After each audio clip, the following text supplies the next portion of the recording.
Whistler.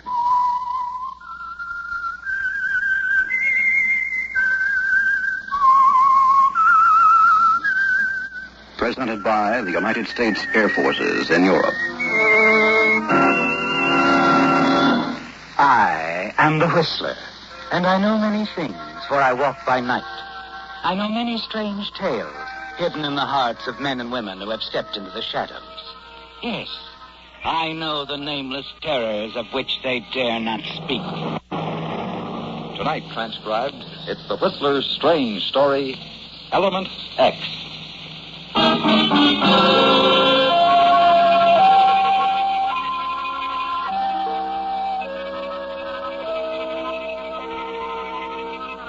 An interesting and sometimes dangerous part of living is the unexpected, the oddity of chance, circumstances beyond our control.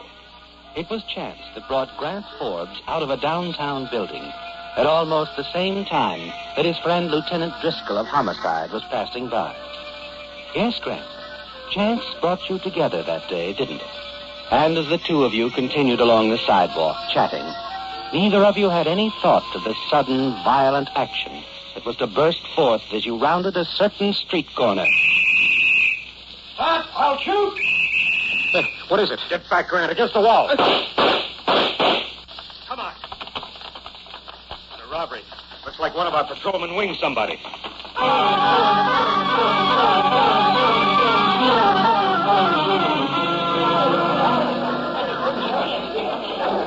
All right, keep back, folks. What's it all about, officer? Oh, Lieutenant Driscoll. Hold up, sir. I just happened to walk into Mr. Reynolds' store. This guy turns, starts to run out, and Reynolds yells. We heard the rest. Good work, officer. Nothing to it, Lieutenant. Just happened.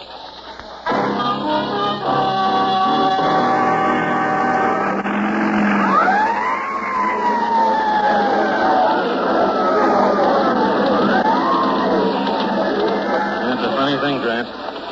I don't know if it happens in your law cases, but the way that hold-up artist got caught, I call it Element X. Well, how do you mean? Oh, the unexpected, the surprise. Oh, like the way that cop walked in on him? Exactly. Or sometimes maybe it's a woman who happens to be looking out the window. She gets a look at a license plate or notices the color of a car. I'd rather be on this side of the law. Oh, I don't know, Lieutenant. Element X can be taken care of. Figured out. These hoods ought to consult a good lawyer first. Said it later, huh? And now, Grant, I've seen it too often. You can't beat the unpredictable. Oh, here's my car. Drop you someplace, Counselor? Counselor? That's a laugh. I haven't counseled 3 people in the last month. Come on, hop in. Okay, Lieutenant. So, you know, you may be right about your Element X at that. Now what? I wasn't expecting this ride.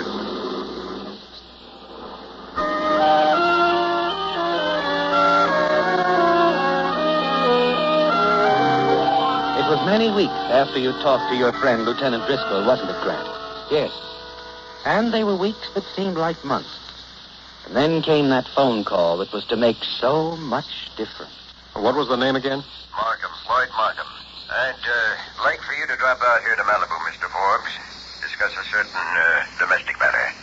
Okay, I'll be there. That place is all by itself. Just past the Mar Vista turnoff on the beachfront. Red Cottage, Flagstone front. It's called Surfside. I think that's easier to look for than the number. Definitely. Mr. Markham, I was wondering, how did you happen to call me? I've done some inquiring around. I understand you're an attorney who won't object to doing some personal research. You mean following somebody around? A little gumshoe work? Call it what you like. You'll be here, won't you? I'll be there. Tonight, please, 10 sharp. Tonight, 10 sharp. Check.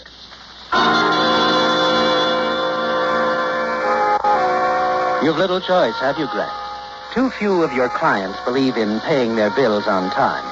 And Floyd Markham sounds like a man with a problem. And a man with money.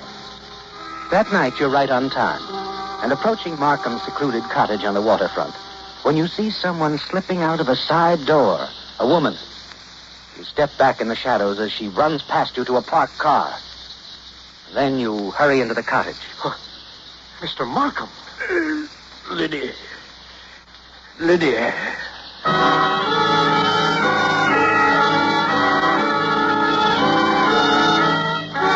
know at a glance that the man at your feet is through, don't you, Grant? You stoop down quickly beside him. His identification tells you for certain that he's Floyd Markham, the man who sent for you. And you're afraid it's too late to find out why. Mr. Markham, who was it? Who did this? Lydia. Lydia, my wife. Your wife? She shot you? She ran out of here? Yes. Lydia. Lydia. Mr. Markham? So long, Mr. Markham. You know, you're a little Lydia element X.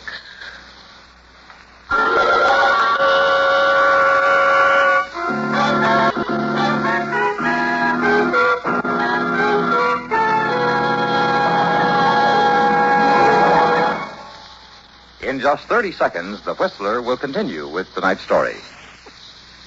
And now, back to The Whistler.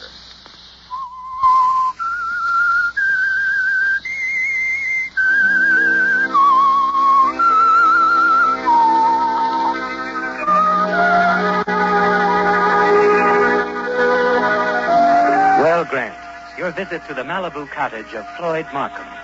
The way you walked in on his murder was all along the lines of your friend Lieutenant Driscoll's theories about Element X, the unforeseen. The surprise that so often goes against criminals and murderers. It would go very badly now for Lydia Markham, too, wouldn't it? If you decided to play on the side of the lieutenant. But you haven't decided it that way, have you? No. Instead, you let a week go by. A week of watching the newspapers to see what the police know. A week in which Floyd Markham's funeral takes place, with his wife putting in an appearance as a grief-stricken, confused widow. And then you decide to pay her a visit.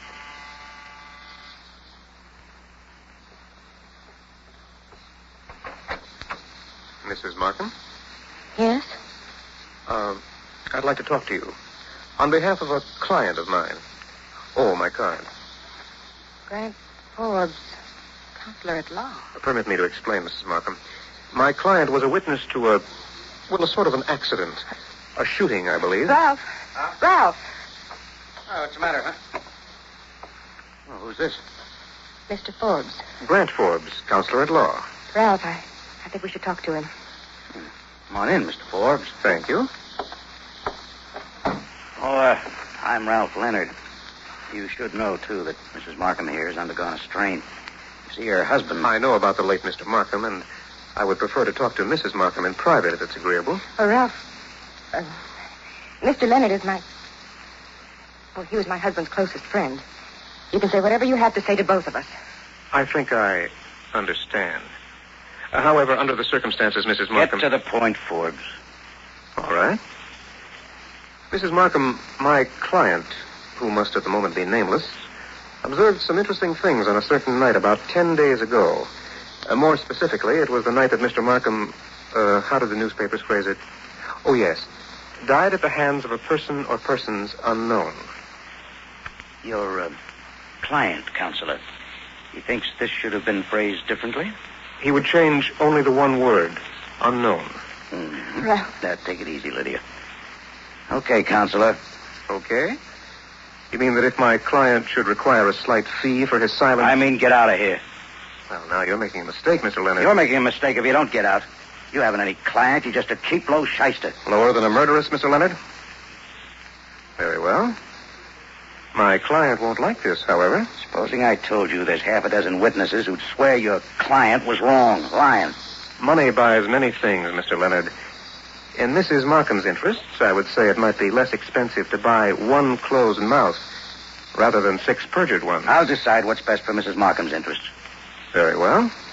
My client won't like this, however. Good day, counselor. Perhaps the last good day for Mrs. Markham. Relax, Mr. Leonard. I'm going.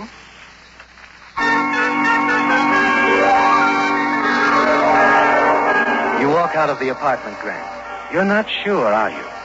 Not sure how stubborn Ralph Leonard intends to be. And then, as you're waiting for the elevator to take you down... Oh, Mrs. Markham. I slipped off the service door. I haven't much time. Please, tell your client that... Well, to wait a few days. To wait a few days? I'll arrange something. I mean about the fee. Oh, yes. You have my card, Mrs. Markham. Yes. I'll hear from you soon. Very soon, I promise. I must get back now. Mrs. Markham. Yes. If this is a stall, something to get me off guard while your dear friend Ralph figures out how to get me out of the way. I give you my word, he doesn't even know I'm out here.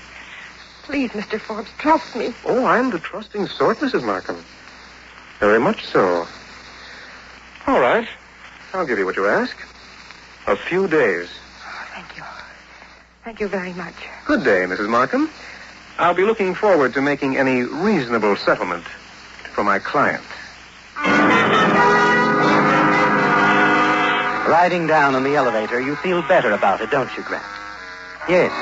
But that evening, as you park your car and start down the street toward your apartment, the shots splatter into the building wall beside you. You fall quickly to the ground. And as you look up, a car with Ralph Leonard at the wheel swerves crazily around the corner. As you get to your feet, you realize grimly that he's decided to make certain of your silence to protect Lydia Markham. And perhaps her money as well.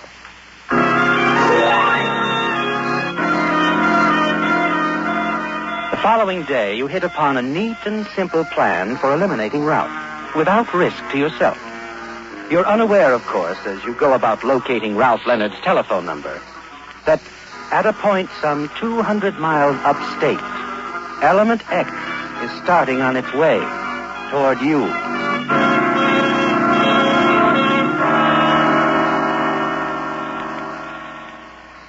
This is your friend, the counselor. Remember? Oh, yeah. I remember. I'd like to make a deal, Mr. Leonard. I'm talking about a partnership. You play ball with me, and we can make ourselves a little money. Go on, counselor. You interest me. Mrs. Markham need never know your part in it. And we split the profits. Well? Now, look, Yes? suppose we get together, huh? Sort of talk this over, huh? Fine. I'll let you know where and when. I'll be here at my apartment, counselor.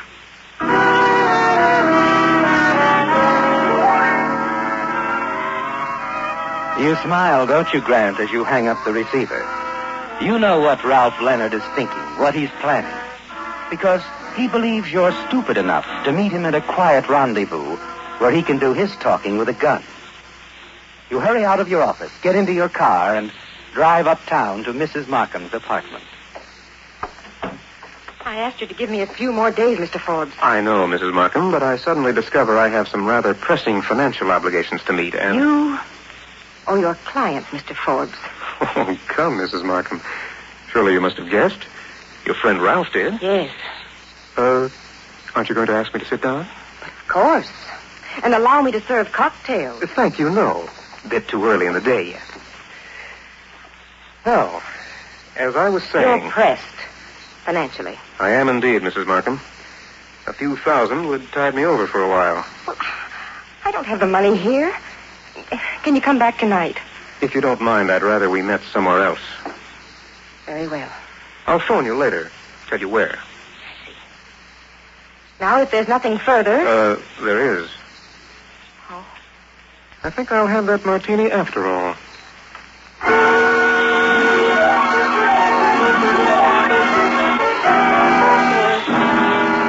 You've completed the second step of your plan, haven't you, Grant? Yes. And now you must select the scene of the crime. After you leave Mrs. Markham's apartment, you drive back downtown. Find the perfect setup. A dark, quiet street in the factory and warehouse district. Still unaware that Element X, moving relentlessly toward you, is now less than 50 miles away.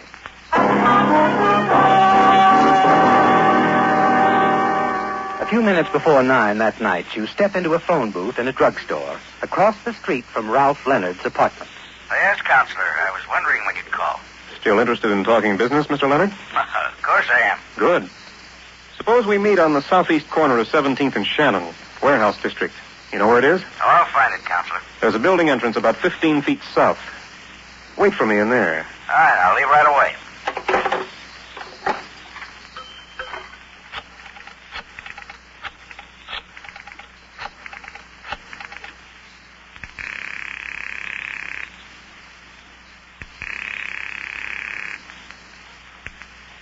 Hello?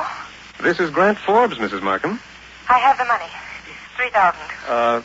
I'm afraid that's not enough. What? Well, you said that... I know. That was this afternoon. Now I need 10 grand. 10,000? But where can I get that kind of money at this time of night? I'll be reasonable. Look, you've got jewelry. Well, yes, but... That'll do till tomorrow. Tomorrow? When your bank opens, you can get me the rest of the 10,000. You might as well get used to this. Yours was a very expensive murder, baby. Yes. Wasn't it? Oh, and if you're thinking of calling your boyfriend, Mr. Leonard, when I hang up, don't bother. He just left his apartment building. You think of everything, don't you? Sure. He thinks he's got a date to meet me. While he's waiting up in Hollywood for me to show, you and I will be meeting somewhere else. Now, listen to me. Give me a break, please. Save it, sweetheart. Meet me in half an hour, or I'll write a little letter to the police. No, don't do that. Half an hour. That's all you have. I'll be waiting at the southeast corner of 17th and Shannon. There's a building entrance about 15 feet south of the corner. I'll be standing in there.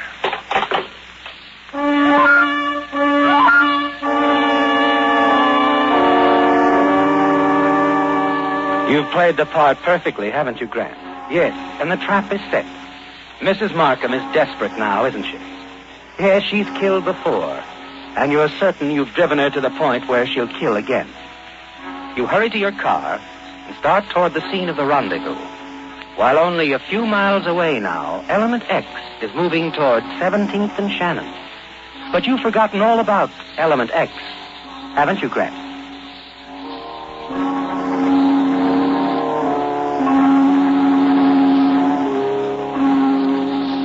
"20 minutes later, you park your car down the block. Move along the darkened street swiftly. Move as close to the corner as you dare, and see Ralph Leonard standing in the shadows of the building entrance. You turn back now and ease down the street a few doors and slip into a small bar. How do you do? Evening. What'll it be? Let me see. Scotch and soda, I guess. Right. Things sort of quiet around here, aren't they? Not much doing this time of night. Well, why stay open? Oh, business picks up later, when the shift from the factory gets off. After the boys come in for a beer. I see. Here you are, sir. Thanks. Have one on me. Well, okay. I don't mind if I do. Beer's my drink.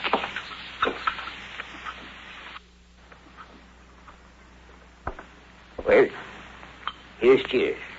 To success. Yes.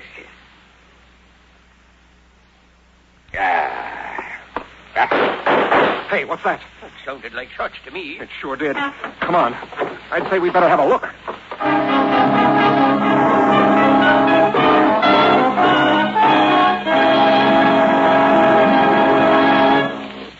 And now, back to The Whistler.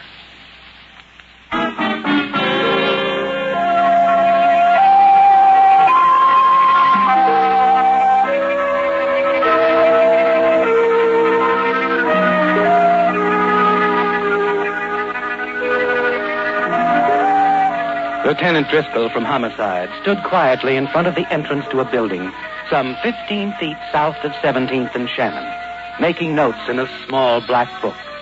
And from time to time, he glanced down at the bullet-riddled body of Ralph Leonard. A short distance down the block, a police car was parked near a large truck and trailer.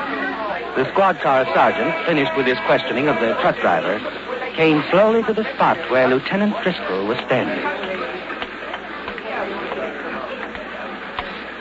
Get a statement from the truck driver, Sergeant? I did, Lieutenant. According to him, he was barreling down the street at a pretty good clip when suddenly a woman driving a green sedan whipped around the corner and started pumping shots at this man, Leonard, standing in this entryway here. Uh-huh. Go on. Well, one of the bullets went wild, hit the front truck tire, and there was a blowout. And the truck went out of control, crashed into the front of that bar, huh? Uh-huh. The truck hit a guy as he was coming out. Just missed the bartender. The other guy hurt bad? Died just a few minutes ago. His name's Forbes. Grant Forbes. Grant Forbes? The attorney? Well, that's what his card said. Why, did you know him? Yeah. I knew him. He had plenty to say before he died, Lieutenant. Told me who was driving that green car and fired those shots. A Mrs. Lydia Markham. Element X. Element X? Say, that's what Forbes said before he died. That's what he called the truck. Element X. What do you suppose he meant by that? Oh, it was sort of a theory between us. Now it's a dead secret.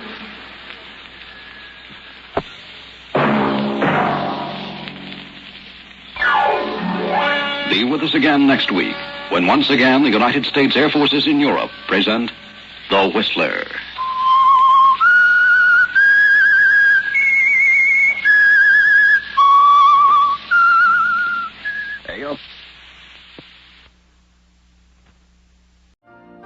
You've been listening to the OTR Gold Network. Find more classic radio at otrgold.com.